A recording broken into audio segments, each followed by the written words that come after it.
हे 1.25 टनापर्यंत आहे.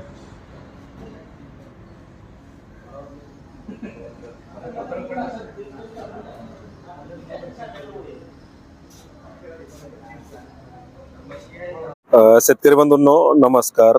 High speed Indian चाप कटर कडबा कुट्टी मशीन इंडियन ॲग्रो इंडस्ट्रीज कृषी मॉल मोशी पुणे या ठिकाणी आपल्यासाठी हे हाय स्पीड कडबा कुट्टी मशीन उपलब्ध करून देण्यात आले आहे. हिचं खास वैशिष्ट्य म्हणजे ह्याला स्पीड एकदम डबल आहे. पाठीमागं कन्व्हेयर बेल्ट आहे, त्याच्यामुळे ढकलायची गरज नाहीये. आणि 2800 RPM ची हाय स्पीड मोटर असल्यामुळे कटिंग एकदम फास्ट आणि बारीक कुट्टी होती. तर तुमचं मका असेल, ऊस असेल, गिनी गवत, सुपर नेपियर, कडबा, ऊसाचं वाढ, ओला आणि सुका सर्वच पद्धतीचा चारा कटिंग ह्या मशीनच्या माध्यमातून होतं.